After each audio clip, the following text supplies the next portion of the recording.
ابراہیم الوی کی بات سنتے زویان ہلکے غصے سے بولا تو عائشہ بیگم اسے سمجھانے کے انداز میں بولی، جس پر زویان کے ماتھے پر بل پڑے۔ تو ٹھیک ہے موم، مجھے 6 تاریخ کو نکاح کرنے پر کوئی اعتراض نہیں، مگر میری ایک شرط ہے۔ ہاں بولو میری جان، تمہاری خاطر کچھ بھی۔ زویان کی بات سنتے ماہم کے ساتھ ساتھ سب بچوں نے اسے حیرانگی سے دیکھا، سوائے حیام اور حرم کے۔ حیام اپنے موبائل میں مصروف سب کچھ سن کر بھی انسنا کر رہی تھی، جبکہ حرم کب کی اپنے گارڈ جی کے کندھے پر سر رکھے سو چکی تھی۔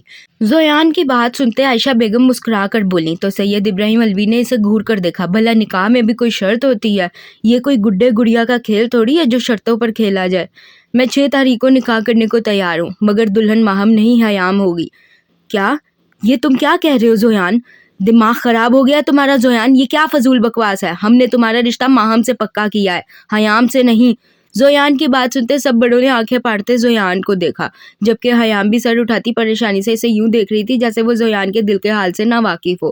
جبکہ زویان کی بات سنتے عائشہ بیگم نے پریشانی سے سوال کیا تو ابراہیم الوی غصے سے دھاڑے، تو بابا اس میں برا ہی کیا ہے؟ آپ ماہم کا رشتہ بھائی سے کر دیں اور میرا رشتہ حیام سے، ایسے آپ بھی خوش اور میں بھی، ماہم بھی آپ کی بہو بن جائے گی اور مجھے میرا عشق بھی مل جائے گا۔ عائشہ بیگم، اسی دن کی وجہ سے میں اس لڑکے کو ترکی نہیں بھیجنا چاہتا تھا، مگر آپ نے اور آپ کے بچوں نے میری ایک نہیں سنی۔ اب دیکھ رہی ہیں آپ انجام۔ وہ لڑکا جس نے اپنے باپ کی ہر بات مانی، آج ایک غیر ذات کے لیے ہمارے سامنے کھڑا ہو گیا ہے۔ ہم سید ہیں، خود سے منسلک لڑکی کو اپنی عزت مانتے ہیں اور اس کا نام کسی دوسرے مرد کے منہ سے بھی سننا پسند نہیں کرتے، اور یہ لڑکا خود سے منسلک لڑکی کا نام خود اپنے بھائی سے جوڑا ہے۔ کیا شرم بیچ کھائی ہے آپ کے بیٹے نے؟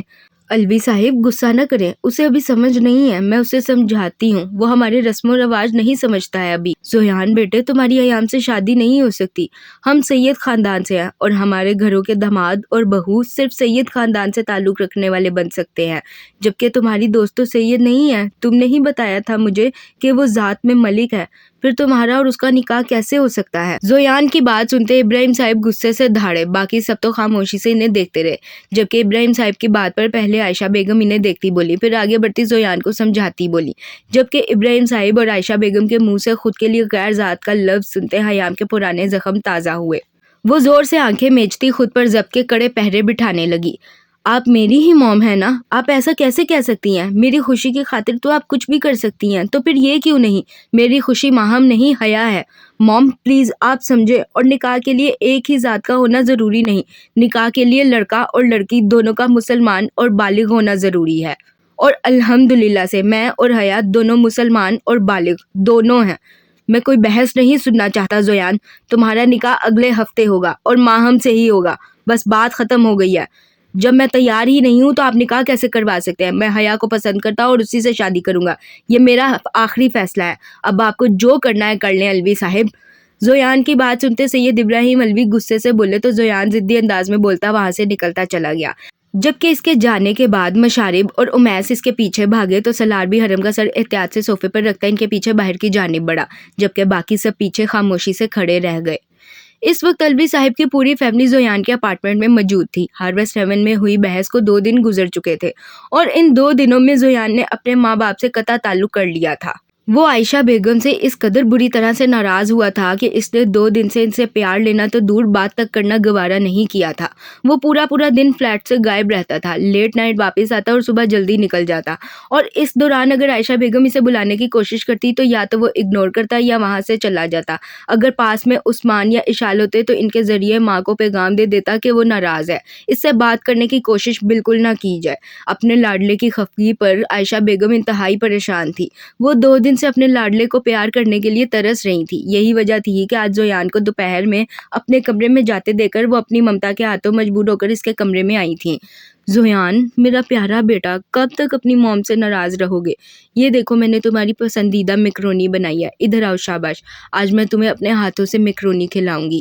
مجھے آپ سے کوئی بات نہیں کرنی ہے، آپ جا کر اپنی دوستی کو رشتہ داری میں بدلیں اور اس زویان نامی گدھے کو ماہم نامی کھونٹے سے باندھ دیں، مگر مجھے بلانے کی کوشش مت کریں، میں آپ سے بات نہیں کرنا چاہتا، آپ کو نظر نہیں آ رہا کیا؟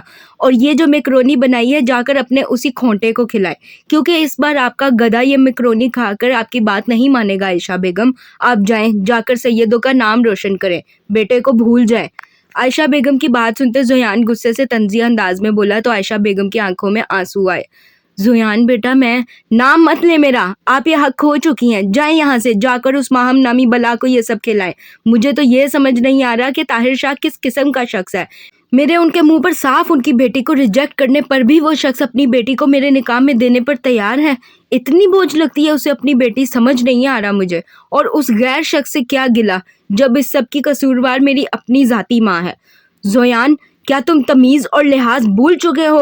ایک غیر لڑکی کے لیے تم اس عورت سے بدتمیزی کر رہے ہو جو نہ جانے کتنی تکلیفیں سہ کر تمہیں اس دنیا میں لائی ہے۔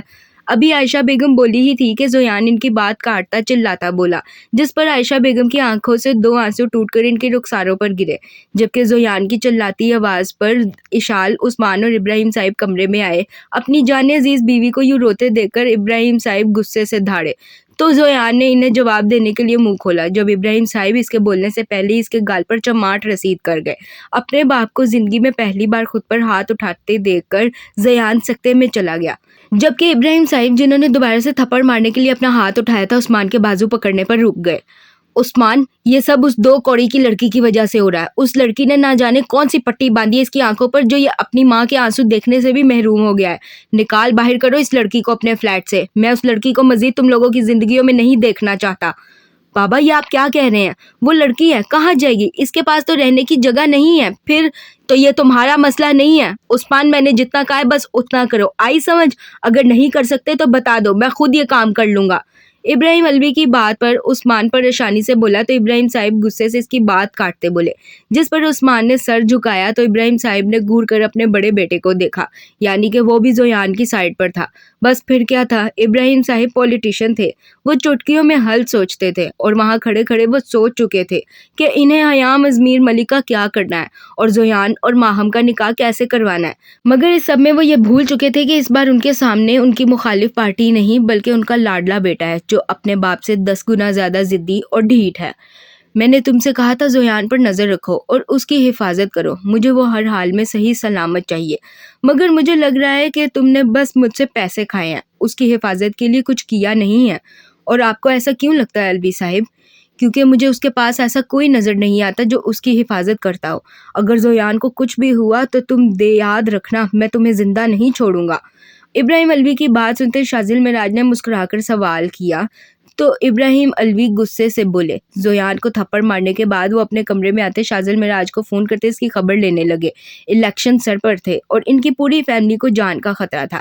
ایسے وقت میں وہ ہمیشہ زویان کے لیے زیادہ فکر مند ہوتے تھے، کیونکہ ایک تو وہ دوسرے ملک میں اکیلا تھا، دوسرا وہ سید ابراہیم الوی کی جان کا ٹکڑا تھا۔ زویان کو کچھ ہو جائے، ابراہیم الوی صاحب مر نہ جائیں، وہ باپ ہونے کی حیثیت پر زویان کی بدتمیزی دیکھتے سے تھپڑ تو مار چکے تھے، مگر اب پچھتا بھی رہے تھے کہ تھپڑ مارنے کی کیا ضرورت تھی۔ ابراہیم صاحب کی دھمکی پر شاذل معراج کہکا لگا کر ہنسا تھا۔ آپ بھول رہے ہیں الوی صاحب، میں درندے بناتا ہوں، آپ مجھے مار نہیں سکتے، اور نہ ہی میں آپ کی ان دھمکیوں سے ڈرتا ہوں۔ رہی بات آپ کے لاڈلے کی، تو آپ نے کہا تھا آپ نہیں چاہتے اسے پتہ چلے کہ اس کی حفاظت کی جا رہی ہے، اس لیے میں نے اس بات کا خاص خیال رکھا ہے۔ آپ کے کہے کے مطابق میں اپنا درندہ زویان کے پاس بھیج چکا ہوں، اور وہ زویان کی نہ صرف مکمل حفاظت کر رہا ہے بلکہ اس کے پل پل پر نظر رکھے ہوئے ہے۔ آپ بے فکر ہو جائیں۔ مگر میں بے فکر کیسے ہوں؟ مجھے تو کوئی درندہ زویان کے پاس نہیں دکھتا۔ الوی صاحب، درندے شکل سے نہیں طاقت اور عقل سے بنتے ہیں۔ جیسے ایک انجان شخص کو دیکھ کر آپ اس کے بارے میں یہ نہیں بتا سکتے کہ وہ کس عادت کس ذات کا ہے، اسی طرح آپ ایک درندے کی بھی شکل دیکھ کر یہ نہیں بتا سکتے کہ وہ درندہ ہے یا نہیں۔ اور ہاں، میں آپ کو کہہ رہا ہوں نا، بے فکر رہیں، زویان سیو ہے تو بے فکر رہیں، وہ واقعی ہی میں سیو ہے۔ اب میں فون رکھتا ہوں، مجھے ایک میٹنگ کے لیے دیر ہو رہی ہے، پھر بات ہوگی، اللہ حافظ۔ شاذل معراج کی بات سنتے ابراہیم صاحب نے ہلکے غصے سے سوال کیا تو شاذل معراج انہیں سمجھاتا بولا اور پھر فون کاٹ گیا، جبکہ اس کی بات سنتے ابراہیم الوی نے گہرا سانس بھرتے اپنی بیگم کو دیکھا جو پریشانی سے ان کے پاس کھڑی سب کچھ سن رہی تھیں۔ آج جب حیام یونیورسٹی جانے کے لیے صبح اپنے فلیٹ سے نکلی تو اسے یوں لگا جیسے کوئی اس کا پیچھا کر رہا ہو، مگر وہ اسے اپنا وہم سمجھتی خاموشی سے یونیورسٹی کی طرف بڑھتی گئی۔ ویسے تو حیام زویان کے ساتھ ہی اس کی گاڑی میں یونیورسٹی آتی جاتی تھی، مگر چونکہ آج کل زویان صبح جلدی فلیٹ سے نکلتا اور رات میں لیٹ گھر آتا تو حیام خود ہی یونیورسٹی پیدل یا بس کے تھرو جاتی تھی۔ حیام ابھی یونیورسٹی کی طرف بڑھ ہی رہی تھی کہ اچانک سے ایک شخص اس کے پاس سے تیزی سے گزرتا اس کی بازو میں کچھ چبھا گیا، جس پر حیام ہلکی سی سسکی بھرتی اس شخص کو دیکھنے لگی۔ اس سے پہلے حیام اس شخص کے پیچھے جاتی، حیام کو یکدم ہی چکر آنا شروع ہوئے، جس پر حیام اپنا سر پکڑتی اپنی دھندلی ہوتی بصارت کو